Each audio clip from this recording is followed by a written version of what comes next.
prequel episode, we've got our I Am Legend fan poll follow-up. We're learning about lesbian literature and previewing The Handmaiden.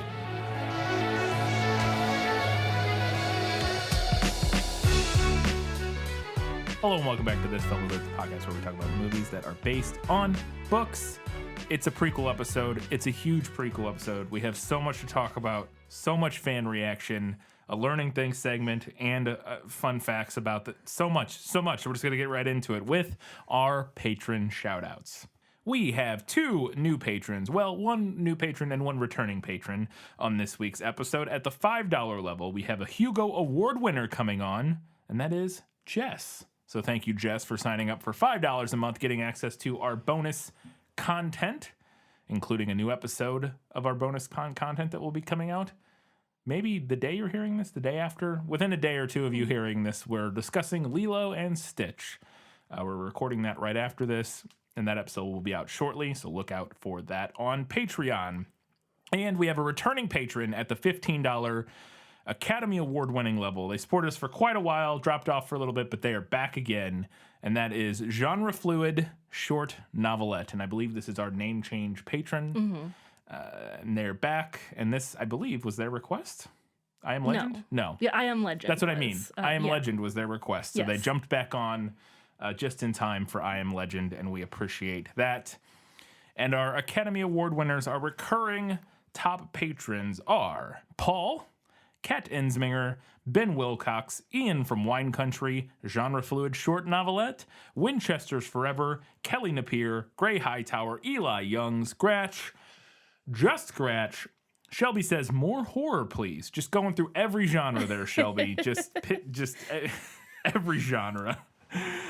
V. Frank and Alina Starkov. Thank you all so very much for supporting us. You are just all incredible, and we appreciate it very much. Katie, there was an unbelievable amount of fan reaction to I was not expecting the amount of feedback. I kind of want to call it unprecedented. An unprecedented amount of feedback on I Am Legend. So we're going to get to our fan poll follow-up for I Am Legend. Yeah, well, that's just like your opinion, man. On Patreon, we had 6 votes for the book and 2 for the movie. Lost Remote Control said, book wins for me. If the alternate ending had made it to everyone, maybe it would be closer, but the exploration of becoming the legendary Big Bad was mind-blowing for teenage me when I read this the first time. This is going to become a recurring theme about the ending, so just yes. Not that was a surprise necessarily, but that... yeah, strap in for that. Yeah.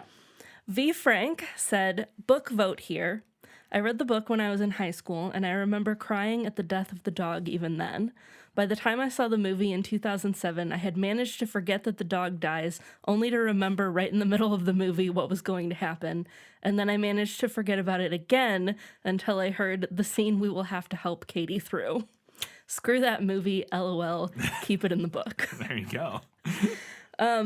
With a different opinion, a genre fluid short novelette. The requester of requester of this film/book said, I have ranted for hours about the theatrical versus alternate versus book ending of I Am Legend, so I'll try to keep it brief.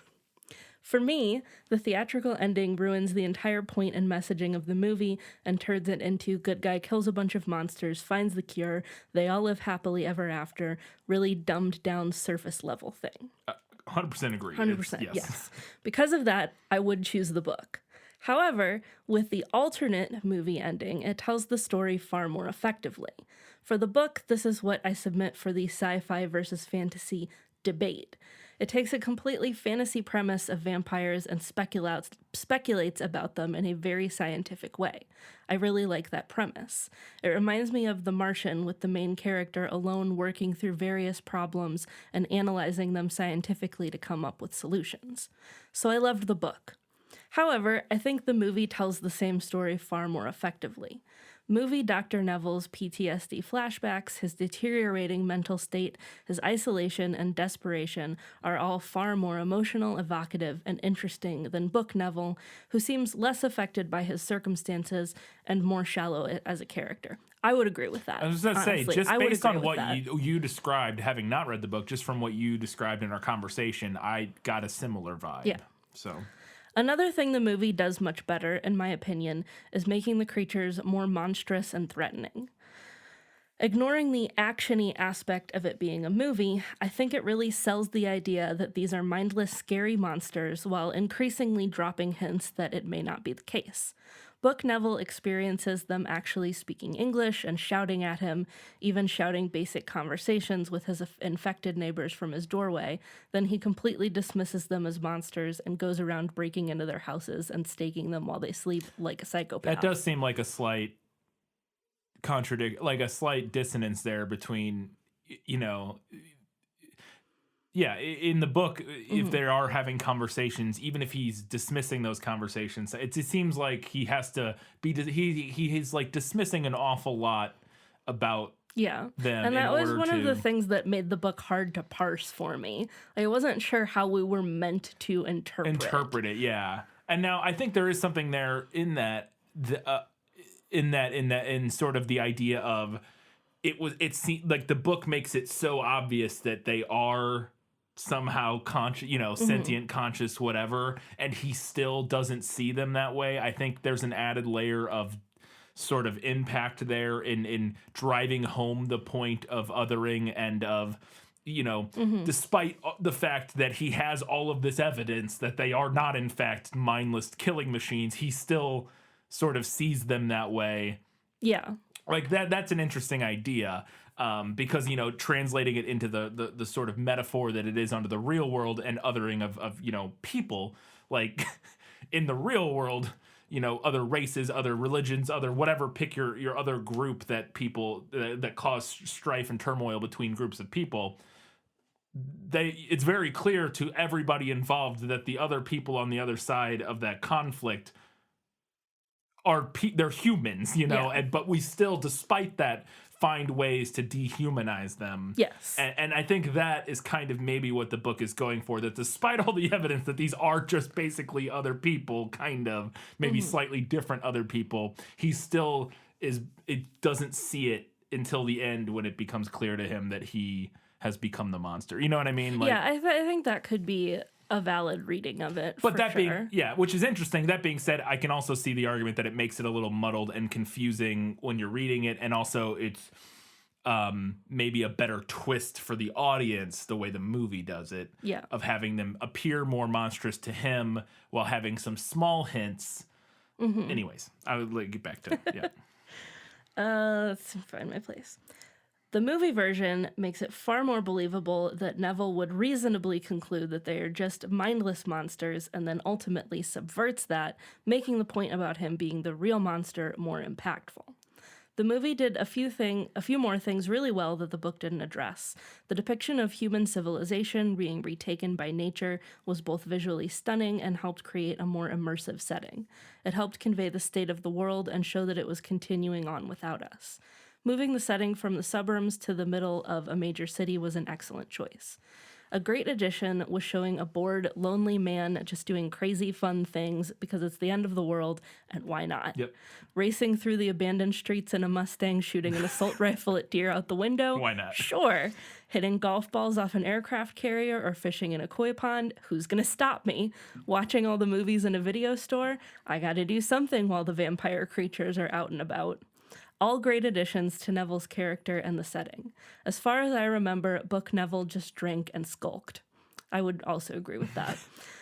This is already a really long post, so just to wrap up, I think the movie was absolutely better than the book, unless you've only seen the theatrical ending, in which case I reject your reality and substitute my own. There you go.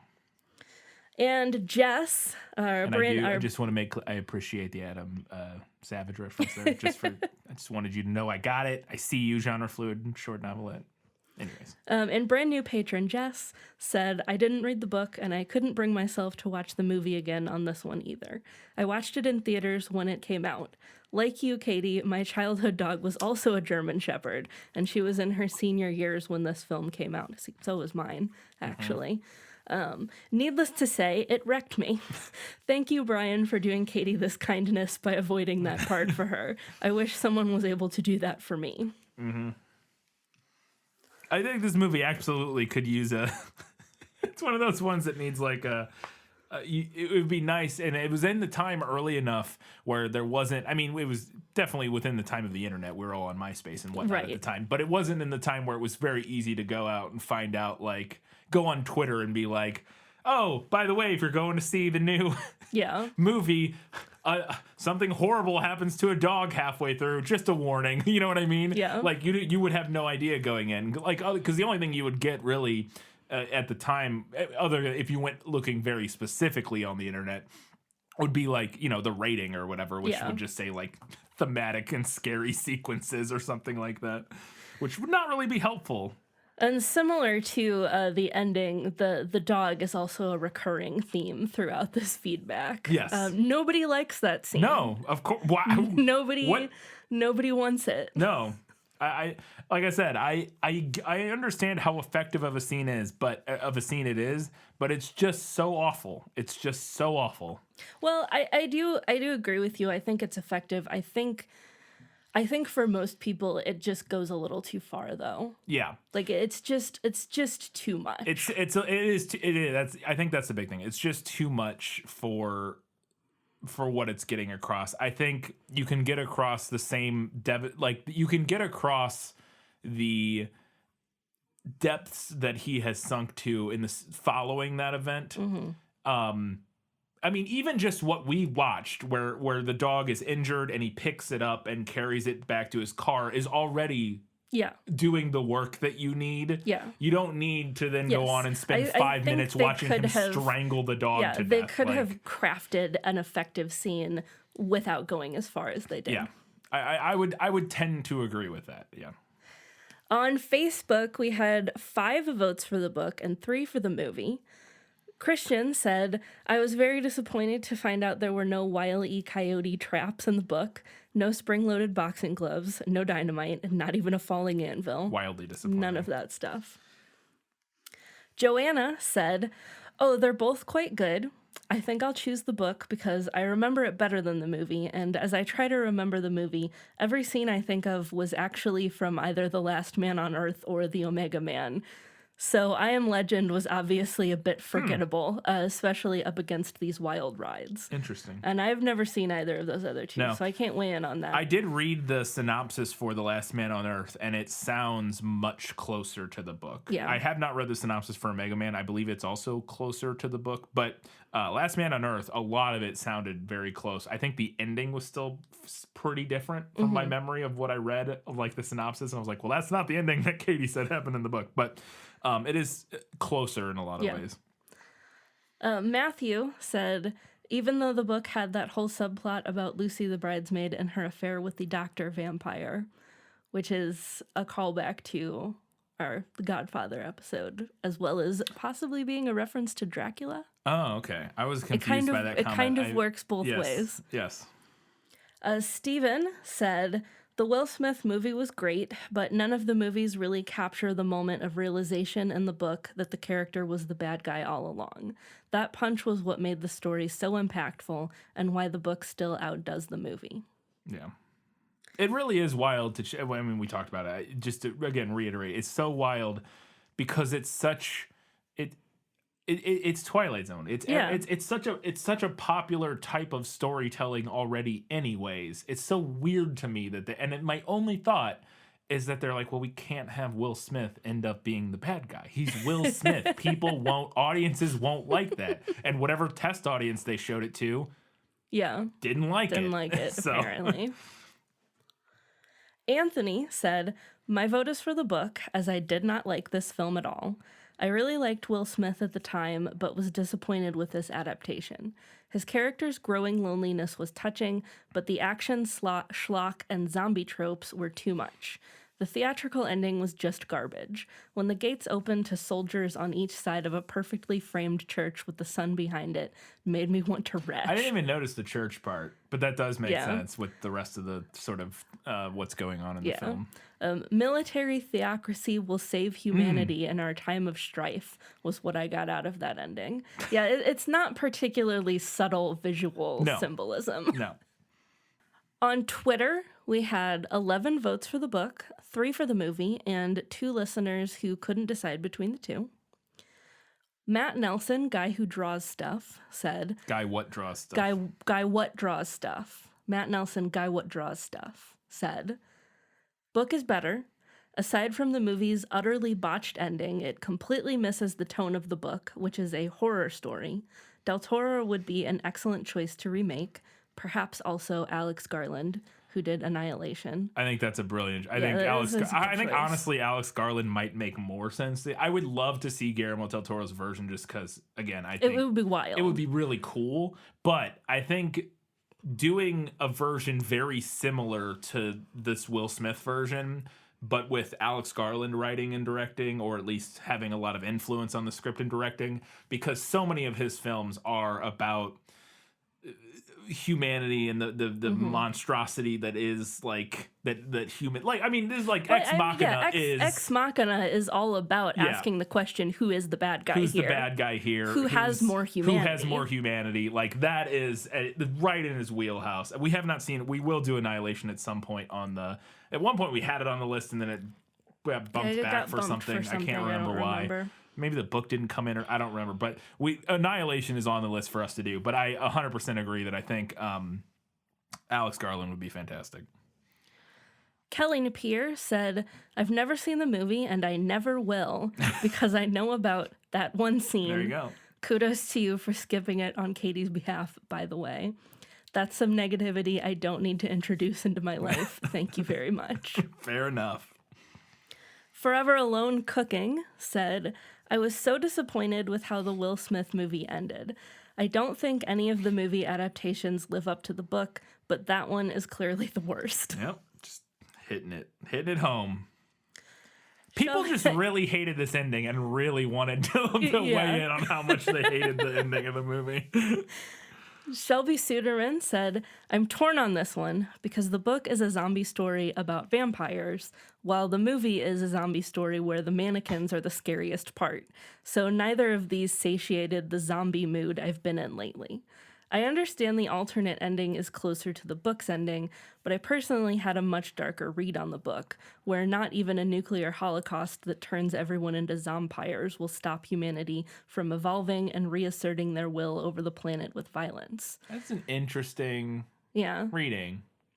That it's not what I think I would get at it, but I do. That is a very interesting reading, because I mean, you can see that because, you know, we talked about at length, especially in this movie, with the imagery of nature and Earth reclaiming, you know, the world, and then, but the story being that this zombie version of humans is still going to come back and reassert it. That's interesting. Yeah.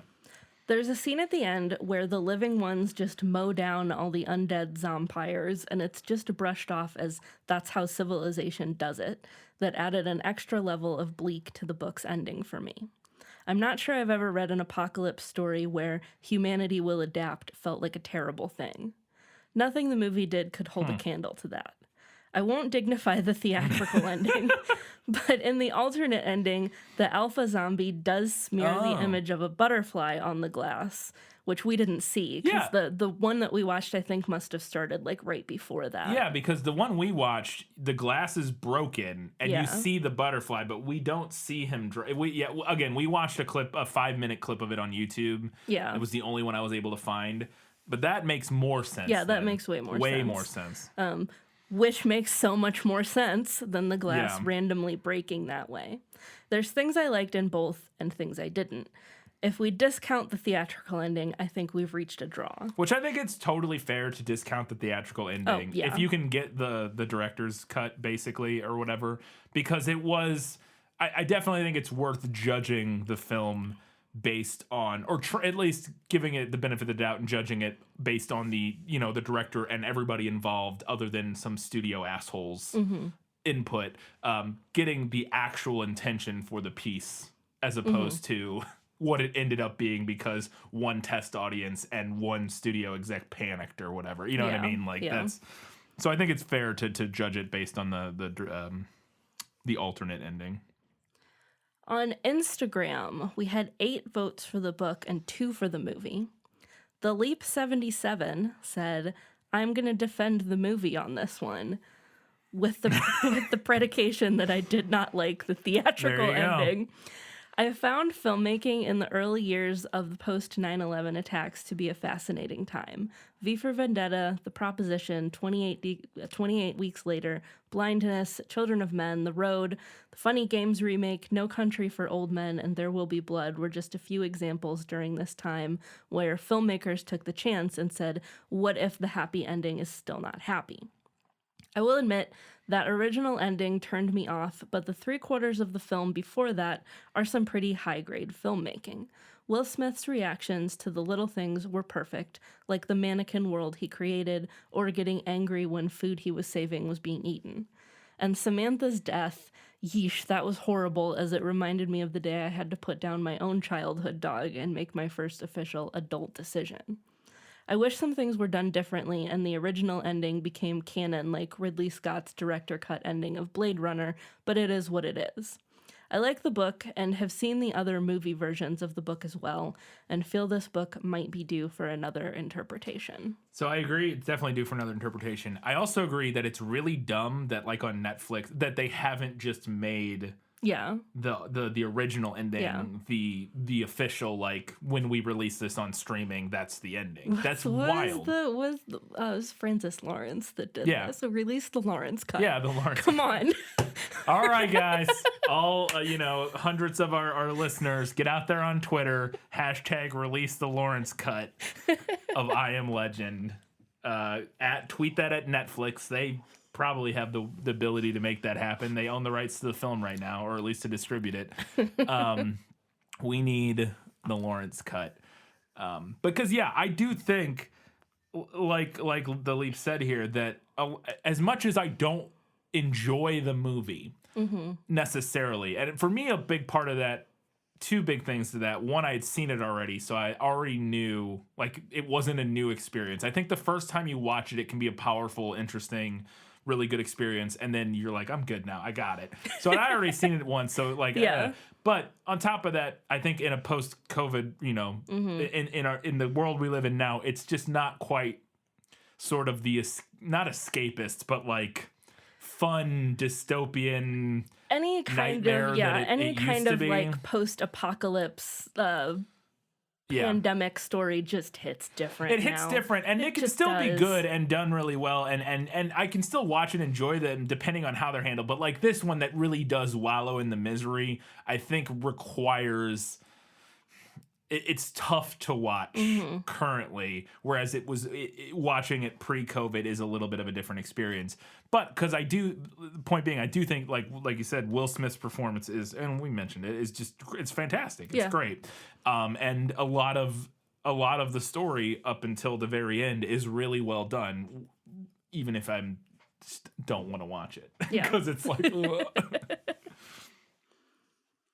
So our overall listener polls winner was the book, with 30 votes to the movie's 10, plus our 2 undecided listeners. There you go. So the book won, but I would have been interested to see if we had watched the Lawrence cut.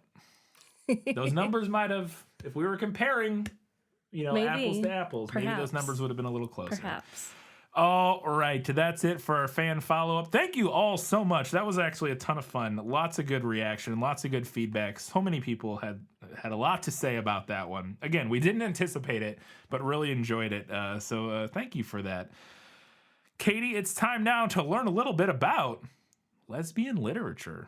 No matter what anybody tells you, words and ideas can change the world. Let's go. Let's do it.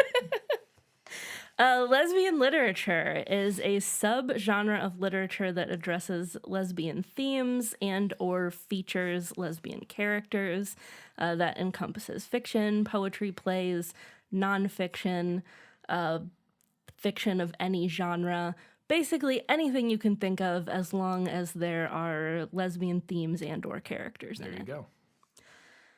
So the fundamental work of lesbian literature is... Just real quick, when you say as long as there are lesbian themes or characters and they are a focal point, probably would be the addendum. Like, because there's plenty of things that have, lesbians in it that I wouldn't think would qualify as lesbian literature. Yes. Right? No, Okay. yeah, you're correct. Yeah, okay. So the fundamental work of lesbian literature is obviously the poetry of Sappho of Lesbos, from whom we get the word lesbian as well as the word sapphic. There you go. And side addendum here, before we really dive in, even though I'm referring to this segment as lesbian literature because that's the name of the genre, moving forward, I am going to use the word sapphic more frequently in this segment because it is a generally more inclusive umbrella term that encompasses a wider variety of female-identifying people who experience attraction to other female-identifying people, some type of attraction, whether that's sexual, romantic, etc. Be that lesbian, bi, pan, and FYI, just to make myself perfectly clear, sapphic trans women, I am absolutely including you under this happy little umbrella. So, anyway, Sappho. Not much of Sappho's poetry remains, but that what we do have is a good demonstration of the topics that she wrote about. She wrote about women's daily lives, their relationships, their rituals. A lot of what we have focuses on the beauty of women and proclaims her love for women. I tried really hard to keep this segment brief since we had so much feedback. I don't know if I succeeded, but I'm basically just going to give a quick timeline starting in the least expected place, the European Middle Ages. So the European Middle Ages lacked a specific term for lesbians, which I think we've talked about on here before in regards to other things. That's one of the things that makes it difficult to discuss like LGBTQ representation in older literature, the fact that they didn't have specific terms for those things. But medieval French texts, which were heavily influenced by Arabic literature of the period, did feature literary depictions of love and sexual desire between women, including in devotionals to the Virgin Mary, as well as in the writings of female Christian mystics of the time. It would be the French. Fast forwarding, in the early 19th century, Chinese poet Wu Zhao, I think, gained popularity for her lesbian love poems. Her songs, according to poet Kenneth Rexroth, were sung all over China. That's a quote that I love. Sung all over China. Around the same time, the sapphic genre in Europe started to evolve and gain more traction in the English-speaking world. So you had writers like Vernon Lee, who included sapphic subtexts in her work, and her lover, Amy Levy, who wrote love poems to women using the voice of a heterosexual man. And of course, also out of this time period, you also have Diarist and Lister. Which if you haven't, go check out, what is it called? Gentleman Jack. Gentleman Jack on HBO. I think the second season is coming before too long. Wasn't it the third season? No. I thought there were already 2 seasons of that. I thought we only watched the first season. I have no Anyways, idea. Another season is coming at some point. I thought there was only 1 season, but I know there's another season coming. Yeah, another season coming, whether it was 1 or 2. I thought there was only 1, but great show on HBO. Very good. Now, naturally, a lot of literature out of this time period that we might consider sapphic is subtextual. So we can apply a sapphic or a queer lens to it, but those themes are usually not like surface level, right? You're not going to find a lot of explicitly labeled like sapphic themes and sapphic characters. But a few well-known authors commonly considered part of the sapphic genre that fall into this category and time period are Kate Chopin, Christina Rossetti, Charlotte Bronte, and Emily Dickinson. There's a lot of speculation that Emily Dickinson was in love with her sister-in-law. Oh. Yeah. I wonder if that's explored in the show. I have wanted It to watch kind of, that show. I do want to watch that. It kind but of we don't seems have like it is. Apple TV or whatever. Based Isn't on that like Apple TV, I think? Yeah, it's Apple TV. Based on like what I have seen of that show, it seems like they do explore that. But we haven't watched that one yet. Yeah. I could be easily swayed if you want to recommend it to me. No, I mean, I want to watch it. We don't have Apple TV yet. I was speaking to the listeners. Oh, yeah, there you go. Moving into the 20th century, we begin to see more directly sapphic themes as well as more directly sapphic creators, such as novelist Radcliffe Hall, poet Elsa Gidlow, Japanese writer Nobuko Yoshia, Seems right. and even more well-known examples like Amy Lowell, Virginia Woolf, Vita Sackville West, and Gertrude Stein. In the latter half of the 20th century, sapphic fiction in English saw a huge explosion in interest with the advent of the dime store or the pulp fiction novel, and it ended up becoming its own distinct category of fiction in the 1950s and 60s, although in this time period, a significant number of authors of this genre were men. As to be expected. We like to ruin everything, so... You are real good at it. 1952's The Price of Salt by Patricia Highsmith is considered the first lesbian novel with a happy ending. Wow. Till the 50s before we got a happy ending, huh? It was groundbreaking for being the first where neither of the two women had a nervous breakdown, die tragically, face a lonely and desolate future, commit suicide, or return to being with a man. And just to demonstrate a double standard that's still lingering around, in the 1950s, parts of French author Violette Duloc's novel Ravages were censored because they contained explicit lesbian passages. Wow. But Jane Rule's 1964 novel Desert of the Heart was turned down several times before publication, with one publisher telling Rule, quote, "If this book isn't pornographic, what's the point of printing it? If you can write in the dirty parts, we'll take it, but otherwise, no." Okay. Following the second wave feminism movement of the late 60s and early 70s, we saw the development of a more politicized voice in sapphic literature, as well as growing mainstream acceptance of sapphic-themed works. We also began to see more sapphic writers of color begin to be represented. Some heavyweights from this era include Rita Mae Brown, Audre Lorde, Alice Walker, Joanna Russ, and Jewel Gomez, to name just a few. There's a massive list from this era, but I could not list all of them. We'd be here all night. In the 1980s and 90s, sapphic literature diversified more into genre literature. So you had your fantasy, your mystery, your science fiction, romance, graphic novels, and young adult literature as well. Major strides were actually made in the young adult genre in the 80s and 90s. In 1982, Nancy Garden's Annie on My Mind broke barriers as it was published in hardback and by a major press. So that was a big deal at the time. Like, it was published, quote unquote, legitimately. Like legit published. Yeah. The book also depicts homosexuality as something permanent to be explored and not something to be fixed.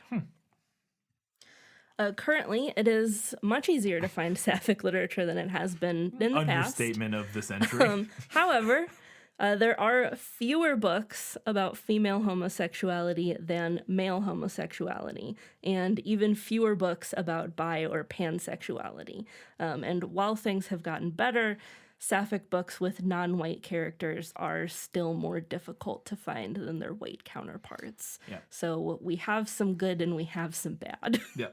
And it's definitely one of those things, when you said it's easier to find, I think one of the big spaces that has been and you didn't go into it here because it's a whole different thing, but avenues like fan fiction and Yes, stuff like that are obviously a huge Yes.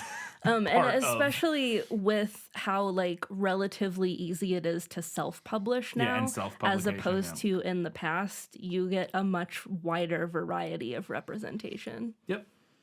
Very, very interesting. All right. So let's learn a little bit now about a piece of lesbian literature, Fingersmith by Sarah Waters. 고아야, 내비가 부재였고 이모부는 말 그대로 후견일 뿐 재산은 시대고 거야. 생쥐 같은 우리 수키가 낮이면 옆에 바짝 붙어 앉아서 나를 사랑하게끔 살살 꼬여주기만 한다면? 백작이 도착했다.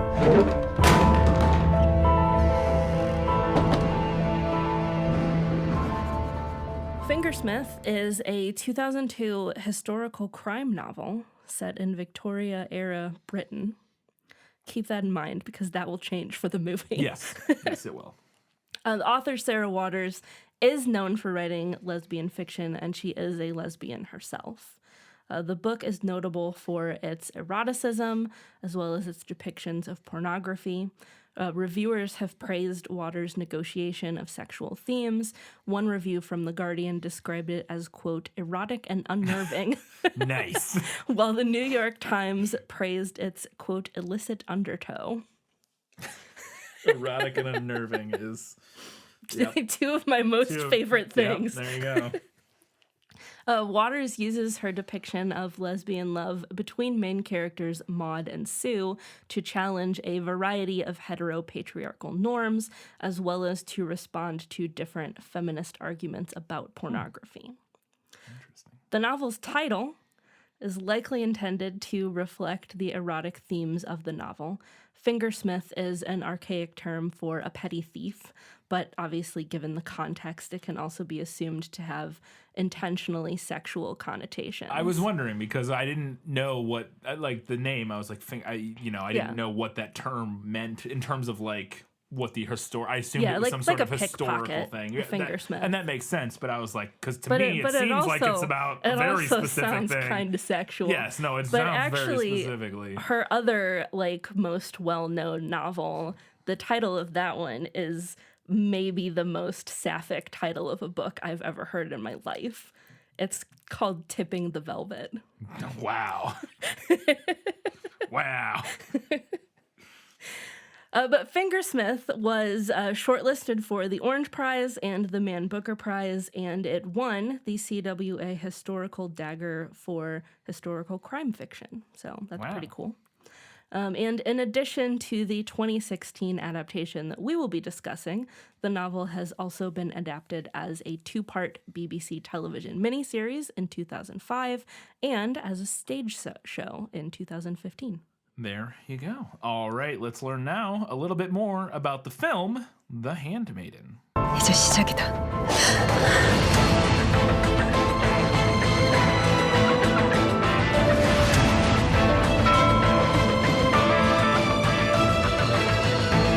난 모르겠어. 내가 그분을 사랑하는지. 사랑하게 되실 거예요.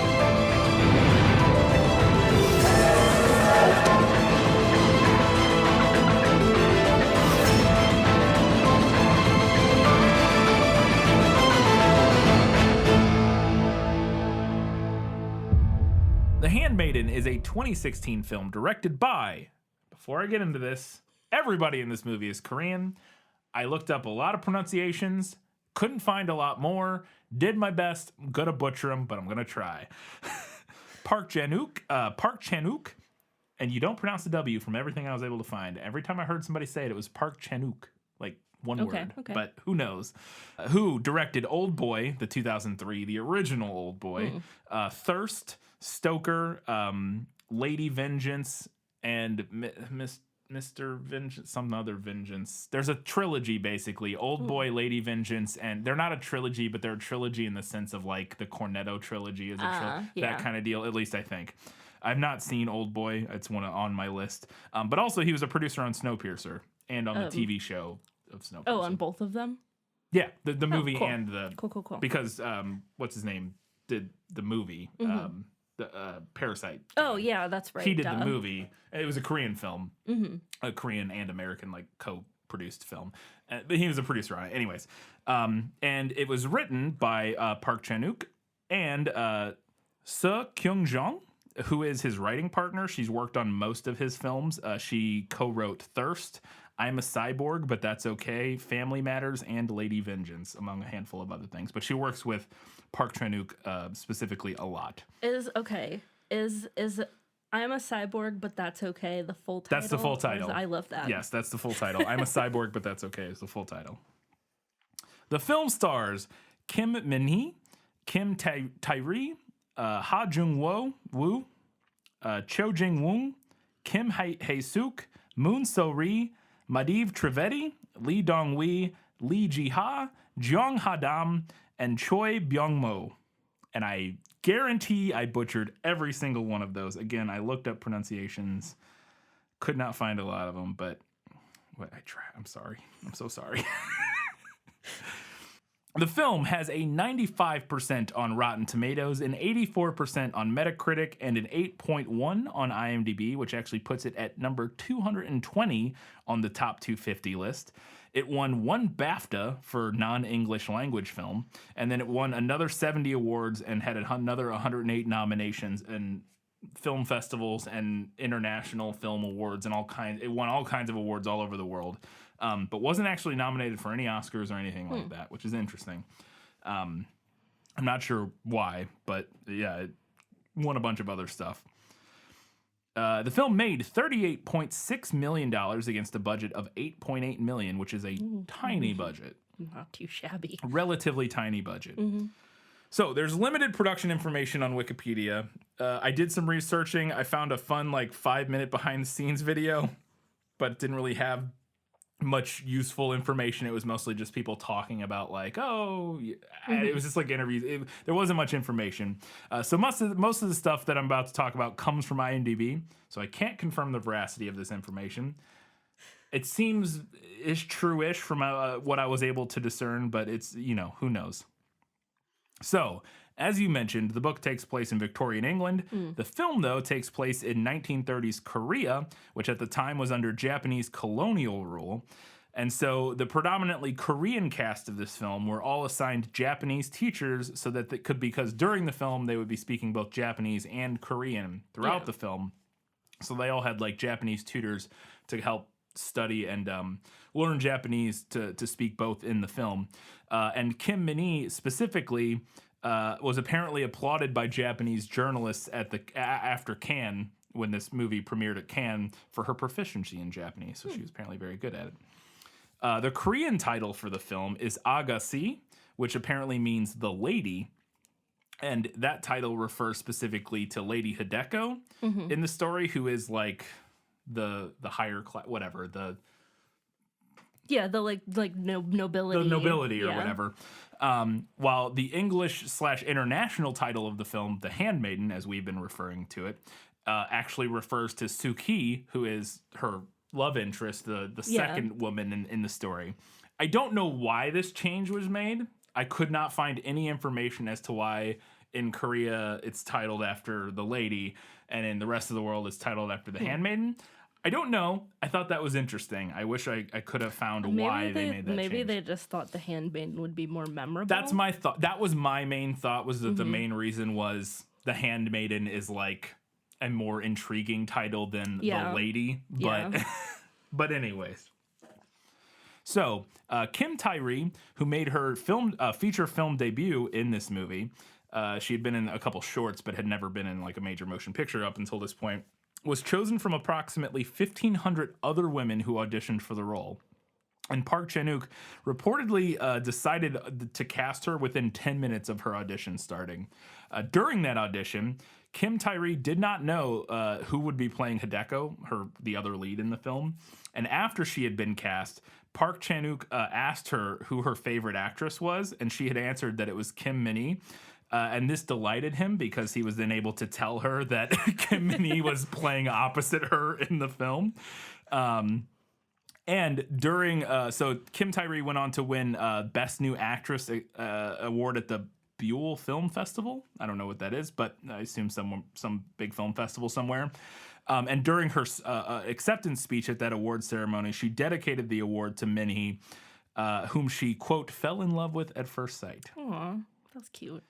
So before filming, Park sent and I'm going to refer to him as Park occasionally throughout from here on. Korean names, Park, that's his last name. Yeah. Yes, it is. Right. No, it is. Yeah. I looked that up for sure to make sure I knew. the surname or the family name comes first, and then the given name is the two names after that. Sometimes one, usually two names after that. He actually sent the completed script for the film to Sarah Waters for comments because, he's adapting her book. And Waters said that she liked the script, but felt that it was more appropriate to say that the film was, quote, inspired by the novel as opposed to... Ooh, that intrigues me. So I normally wouldn't put something like that in here. I put that in here specifically to prepare you to know going in that apparently there's a lot of changes, at least to some extent. So for the theatrical release of this film, I thought this was interesting. The subtitles for the international release, the subtitles that are in English or whatever language you're watching in, are actually color-coded to differentiate between Japanese and Korean throughout the film. White subtitles were used for Korean, while yellow subtitles were used for Japanese. I do not know if the version that we're going to end up watching does that or not.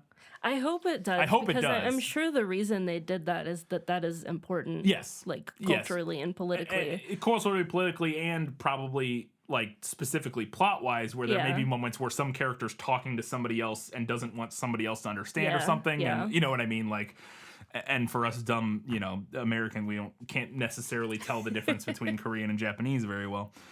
But like I said, I hope it does that. I don't know if it does or not. We'll be watching or talking about where you can watch it here shortly.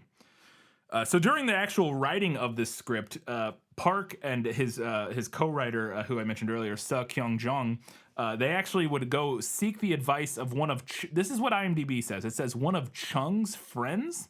And now, I don't know who Chung is, because it's spelled... I don't know if that's like a weird translation of Kyung-jung, like one of those names into Chung.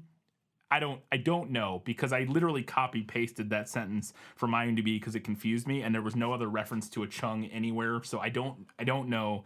But I'm guessing that that's maybe Seo Kyung-jung, one of her friends. One of her best friends who's actually a queer woman, and they got advice from her on the sensibilities of queer women is the way that it was put on IMDb. So neither one of them are queer as far as I know, at least as what it sounds like from this particular note that I found, but they did at least get some input on the script from people who were, is what it sounds like. And obviously they were basing it on the book. Right. A lot of the stuff was based on the book. But so I thought this was kind of interesting. They obviously had to change the names of our main characters when they translated it from Victorian England to colonial Japanese Korea. So Lady Hideko is actually named after a Japanese actress, Hideko Takamine. And Suki is named after Sue from the original version. They just kind of changed Sue into Suki. So this is getting into the nitty gritty here. For some of the love scenes between the two female leads, the director actually took steps to ensure privacy and comfort for the actresses. Only one female crew member holding the actual boom microphone was present during the filming. All other crew members left the set, and the scenes were filmed with a remote-controlled camera. No visitors were allowed near the set, and all male crew members had the day off, apparently. And then the bathroom set in Hideko's room was used as a resting area for the actresses to relax between takes. And also the sex scenes were all shot during the very early stages of production, as Park thought that it would be stressful and burdensome, so they kind of got all of that stuff done early. And then the rest of the shoot could be a little less, they're not anticipating having to shoot all these romance scenes later on down the road. So, speaking of those sex scenes, the critical response to those sex scenes, according to Wikipedia, was mixed. They literally found this Wikipedia had two different critics with polarized opinions. I don't know what the, consensus is. This is just two specific people. Laura Miller at Slate described the scenes as, quote, disappointingly boilerplate and featuring, quote, visual cliches of pornographic lesbianism, the actresses' bodies offered up for the camera's delectation. Okay. End quote. So that's her opinion on the sex scenes in this movie. However, the New Yorker's Gia Tolentino said, quote, the women know what they look like, it seems. They are consciously performing for each other, and Park is deft at extracting the particular sense of silly freedom that can be found in enacting a sexual cliche. End quote. So, I'm not sure what to make of that. I'm not sure either. We shall see. We shall see. As far as I know, too, neither of the actresses, the main actresses in this movie, identify as queer in any way. As far as I know, it sounded like from what I was reading that they both identify as straight, is what it seemed like. Because there was talk about how they were both kind of like unsure about doing the role because of that, because of the, the sex scenes, but ultimately went through with it. But again, I don't know for sure. That's just kind of the vibe I got from what I was able to find. So my last note, and I thought this was interesting, just speaking of, I don't know. I had to include this just because it was on IMDb, and I feel like it came out of a Korean tabloid, and I just wanted to read it because it was it feels like it's directly translated from a Korean tabloid, so I'm just going to read it verbatim of how I copied it from IMDb. During filming, due to the summer heat, Kim Tyree always brought a big bottle of beverage, either coffee, tea, or mineral water. She shared her drink with fellow actress Kim Min-hee, using the same straw she's using. Kim Min-hee said during her Aragon TV Showbiz Korea interview that Kim Tyree just placed the straw into her mouth. I don't know why that's a fun fact on IMDb. That does sound like a tabloid's attempt to like titillate. Yeah, right? It's like, ooh, look at them filming sexy lesbian scenes and sharing straws. Like, it's like a weird, I don't know. It just totally felt like something that came out of a tabloid to me and was like, here you go. Here it is. So I included it because I just thought it was kind of funny. Who knows that to me sounds like just, who knows? I thought it was funny. Anyways, Katie, before we get to telling everybody where they can watch The Handmaiden, we wanted to mention that this was, in fact, a patron request from one of our Academy Award-winning patrons, Ben Wilcox. Thank you, Ben, for recommending this one. Katie, where can people watch it? Well, as always, you can check with your local library.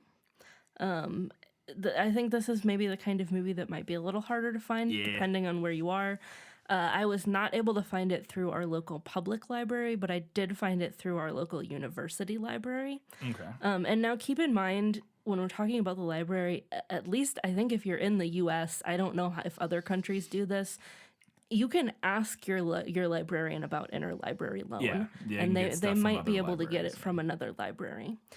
Or if you still have a local video rental store, you can check with them. Seems unlikely that it would be there. Seems unlikely, but you never know, I guess. Unlikely that you'd have a store, but even more unlikely that they would have it, but who knows? Barring all that, in the U.S., you can watch it through Amazon Prime. Yep. Or you can rent it through Vudu for about $3. Yeah, and it seems to be in limited places because it wasn't on YouTube, and I didn't do a ton of searching. But initially, you looked and you only saw it on Vudu through some of the like where to watch websites that you look at normally for this. But when I was Googling the movie today, looking up facts, I was like, the Prime link was like towards the top, and I clicked on it, and I was like, oh, it's on Prime, sweet. So it may be other places, but those for sure, which a lot of people have Prime, so that would be an easy place to watch it for at least some of our American audience, hopefully. But yeah, Vudu is also $3. There you go. Katie, I'm excited to check this one out. I think it's I read the synopsis and it sounds really interesting. I actually didn't know what kind of movie it was, but then I found out it's like a suspense thriller mystery. Yeah, it's kind of a thriller crime thing. Yeah, I literally thought it was going to be like not a horror movie, but like I don't know what I thought it was going to be just based on what I had heard. I had heard very little in terms of details. And I think what it is that the picture, because I had seen the cover, or the poster or whatever. And to me, the poster almost reads like a thriller horror film or something. Yeah, like the something poster about is it. kind of ominous looking. Yeah, it looks ominous in a way that feels like it's going to be like a Parasite kind of deal. Yeah. It's like kind of what Yeah. I was expecting based on the poster, but it doesn't sound like that's necessarily the case. So I'm looking forward to seeing what the deal is with this film. And it's, by all accounts, incredibly good. So I'm excited. That's going to do it for this episode until 1 week's time when we're talking about The Handmaiden. Guys, gals, non-binary pals, and everybody else, Keep reading books keep watching movies and keep being awesome.